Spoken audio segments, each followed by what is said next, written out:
Hello friends, मैं हूं संदीप। स्वागत है आप सभी का बेसिक ऑफ स्टॉक मार्केट के लेक्चर नंबर 6 में।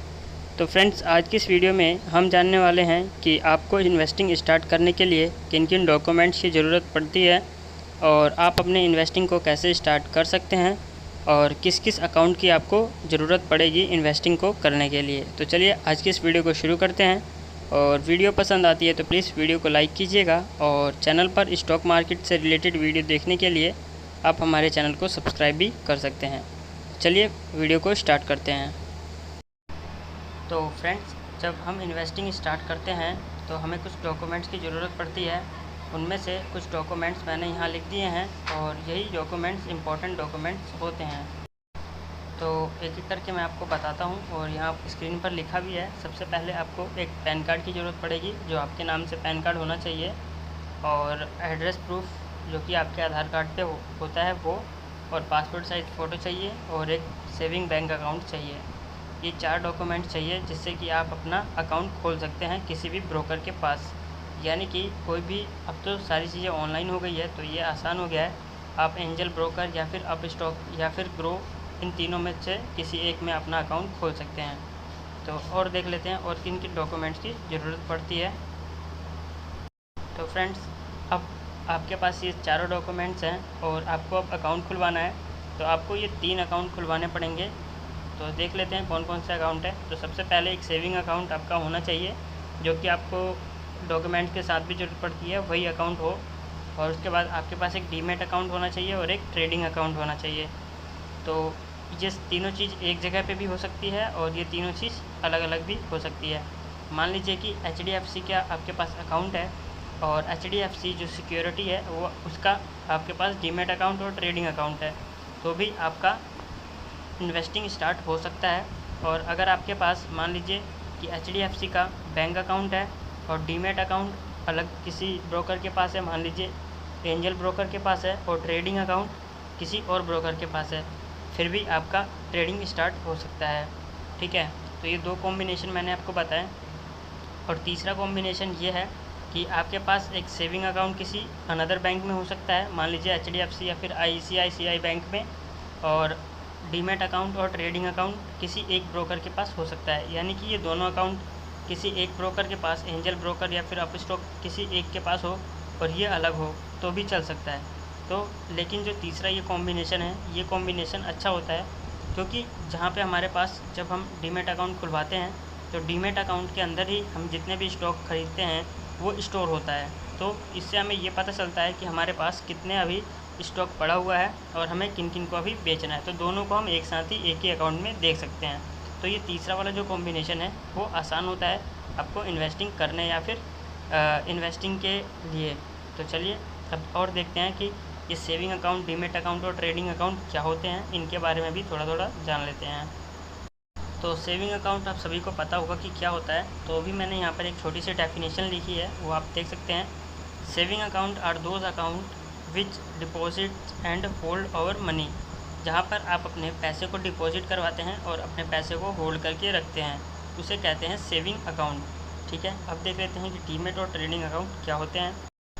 तो यहाँ पर आप देख सकते हैं कि जो डीमेट अकाउंट होता है, it is an account which is use to store share. जैसा कि मैंने आपको बताया कि जब भी आप कोई शेयर परचेज़ करते हैं तो वो डीमेट अकाउंट में स्टोर होता है। उसी तरह यहाँ पे भी लिखा है, it is an account which is use to store share, जिसका यूज़ हम करते हैं शेयर को स्टोर करने के लिए। अब ट्रेडिंग अकाउंट क्या होता है, it is an account through which we will buy और सेल शेयर, जिसके थ्रू ट्रेडिंग का मतलब ही होता है कि बेचना और ख़रीदना, यानी व्यापार करना। तो ट्रेडिंग अकाउंट वो अकाउंट होता है जिसके थ्रू हम अपने शेयर्स को बाय या फिर सेल करते हैं। तो उम्मीद करता हूँ ये तीनों चीज़ें आपको समझ में आई होगी। तो चलिए और भी कुछ कॉन्सेप्ट हैं। मान लीजिए कि अभी आपने शेयर कुछ बाय कर लिए हैं, तो उसके साथ आपको और क्या क्या चीज़ें इंपॉर्टेंट हैं जिसका आपको ध्यान रखना है, वो मैं आपको बता देता हूँ, ताकि आप जब भी शेयर ख़रीदें तो आपको उससे लाभ हो सके और आपको उसकी जानकारी हो सके। तो शेयर ख़रीदते वक्त आप ध्यान रखिएगा कि जो आपका ब्रोकर है वो आपको कॉन्ट्रैक्ट नोट दे, जिसमें कि आपके शेयर के बारे में लिखा हो कि आपने कितने शेयर ख़रीदे हैं या फिर आपके पास कितने स्टॉक अभी पड़े हैं, और उसके अंदर GST कितनी लगी है, टोटल प्राइस कितने हैं, मतलब शेयर के बारे में जितनी फ़ीस लगी है, ये सारी चीज़ें वहाँ पर लिखी होती है। तो वो कॉन्ट्रैक्ट नोट आपको ईमेल के थ्रू या फिर आपके मैसेज के थ्रू मिल जाता है, जो कि ब्रोकर आपको पहुंचा देता है। तो उसमें आपके सारे शेयर्स की जानकारी होती है। तो और भी कुछ एक दो कॉन्सेप्ट हैं जो आपको मैं बता देता हूं। तो उम्मीद करता हूं ये कॉन्ट्रैक्ट नोट आपको समझ में आया होगा कि जब भी आप शेयर खरीदते हैं तो उसके साथ ब्रोकर आपको एक ईमेल सेंड करता है या फिर मैसेज सेंड करता है, जिसमें आपके शेयर्स की जानकारी होती है कि आपने कितना स्टॉक्स परचेज़ किया है और इसके साथ आपको कितनी फ़ीस लगी है, इसके साथ आपको कितनी ब्रोकरेज चार्जेस लगी है, जीएसटी लगी है, ये सारी चीज़ें उसमें लिखी होती है। ठीक है, तो चलिए और एक दो और कॉन्सेप्ट है उसे भी मैं आपको बता देता हूँ। तो देखिए, जब भी आप शेयर खरीदते हैं तो वो आपके पास T+2 डेज़ में पहुँचता है। अब इसका मतलब क्या है कि देखिए, ये सेटलमेंट डेट होती है। मान लीजिए कि आपने आज एक शेयर ख़रीदा, ठीक है, तो वो शेयर आपके खाते में आ तो जाएगा, लेकिन उसको पूरा तरह से आने के लिए T+2 डेज़ लगेगा। यानी कि जब आप T का मतलब है ट्रेडिंग, जब आपने व्यापार किया उस दिन को मिला के और भी 2 डेज़ एक्स्ट्रा लगेंगे उसको आपके अकाउंट में आने के लिए। ठीक है, it is a system which transactions is settle after 2 working days for the trade date. Trade date से 2 दिन के बाद तक आपका जो सेटलमेंट होती है वो पूरी होती है, यानी कि T+2 डेज़। ठीक है, जब भी आप कोई शेयर खरीदेंगे तो वहाँ पर आपको मैसेज भी आता है कि T+2 डेज़। ठीक है, इसका मतलब यही होता है कि जब भी आप शेयर खरीदें तो 2 दिन लगता है उसको सेटलमेंट होने के लिए। It is mandatory both buyer and seller. अब इसका मतलब क्या है कि मान लीजिए कि आपको अभी पैसे की ज़रूरत है और आपके पास किसी कंपनी के शेयर्स हैं, ठीक है, और आप सोचते हैं कि इस शेयर को बेचकर मैं पैसे ले लूँ, तो ऐसा नहीं होगा। आप उस शेयर को तो उसी वक्त बेच पाएंगे, लेकिन पैसे आने के लिए T+2 डेज़ का समय लगेगा।